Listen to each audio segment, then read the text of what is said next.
दोस्तों, आज की दुनिया नॉलेज कंपटीशन की दुनिया है, ज्ञान और विज्ञान की दुनिया है, हिकमत और साइंस की दुनिया है।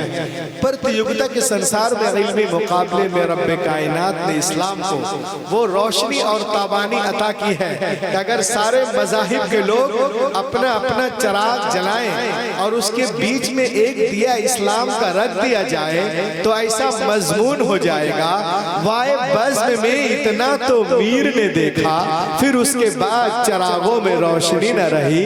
इस्लाम आएगा, वो रोशनी बख्शेगा कि दुनिया की सारी रोशनियां इस्लाम के आगे मान पड़ जाएंगी। नॉलेज कंपटीशन के जमाने में हर मुसलमानों पे फर्ज है, it is a duty of every Muslim in the age of knowledge and competition. हर मुसलमानों पे फर्ज है कि मुख्तलिफ उलूम व फनून, मुख्तलिफ तहजीबों, मुख्तलिफ जबानों का मुताला करे, फिर उसके बाद इस्लाम की गालिब तहजीब को अपनी जिंदगी में इस कदर रवा कर दे कि समंदर की लहरों की तरह सारी इंसानी जिंदगियों पर इस्लाम की लहर छा जाए। और ये बात जब होगी जब नॉलेज कंपटीशन के जमाने में आप उतना इल्म और ज्ञान रखते हो। आला हजरत अजीमुल बरकत इरशाद फरमाते हैं, ऐ लोगों, कुरान पाक देखने में किताबों की तरह एक किताब है, मगर वो नजर हमारे पास नहीं है कि हम उसकी हकीकत को देख सके। खुदा की कसम, कोई तारा इतना रोशन नहीं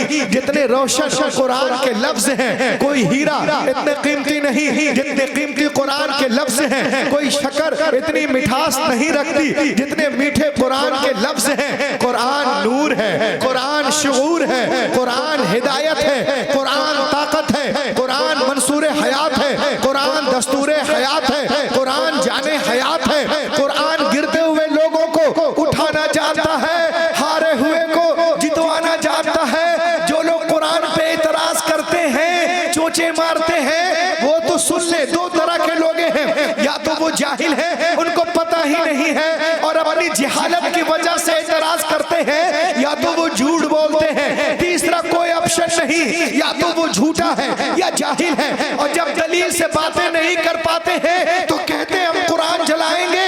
अरे नादान, तू कुरान जलाने की बात करता है? आंखें खोल देख, आज अमेरिका हो, बर्तानिया हो, लंदन हो, फ्रांस हो, चाइना हो, कनाडा हो, केनिया हो, जिम्बाब्वे हो, हरारे हो, सेंचुरियन हो, कैपटाउन हो, जर्मन हो, इंडोनेशिया हो, मलेशिया हो, ब्रुनेई हो, हांगकांग हो, बैंकॉक हो, सिंगापुर हो, जापान हो, चीन हो, इन तमाम ममालिक में लोग कुरान पाक को चूम रहे हैं, सीने से लगा रहे हैं। दुनिया की बड़ी बड़ी यूनिवर्सिटियों में लोग कुरान पाक पे PhD कर रहे हैं। उन लोगों का कहना है कि दुनिया में सबसे ज्यादा जिस किताब को लोग पढ़ते हैं वो कुरान पाक है। सबसे ज्यादा जिसका अदब किया जाता है वो कुरान पाक है। सबसे ज्यादा जिसका एहतराम किया जाता है वो कुरान पाक है। सबसे ज्यादा जिसको याद किया जाता है वो कुरान पाक है। सबसे ज्यादा जिसके हवाले दिए जाते हैं वो कुरान पाक है। सबसे ज्यादा जिसके रेफरेंस दिए जाते हैं वो कुरान पाक है। जिसको पढ़कर लोग साइकोलॉजिस्ट बन रहे हैं, बायोलॉजिस्ट बन रहे हैं, जूलॉजिस्ट बन रहे हैं, एंडोलॉजिस्ट बन रहे हैं, थियोलॉजिस्ट बन रहे हैं, हाइड्रोलॉजिस्ट बन रहे हैं। Michael Jackson recited the Quran, accepted the Islam. Mike Tyson recited the Quran, accepted the Islam. Richard Hadley recited the Quran, accepted the Islam. Keith Moore recited the Quran, accepted the Islam. Gary Miller recited the Quran, accepted the Islam. Sir Hadley recited the Quran, accepted the Islam. तभी तो उर्स कुद्दूसी में आए हुए तमाम उलमा दुनिया से कह रहे हैं कि सहरा में, जंगलों में, बयाबान में पढ़ो, मीनार गिर पड़े तो मैदान में पढ़ो। ये बेखबर नजूमी तुम्हें क्या बताएंगे कल होने वाला क्या है।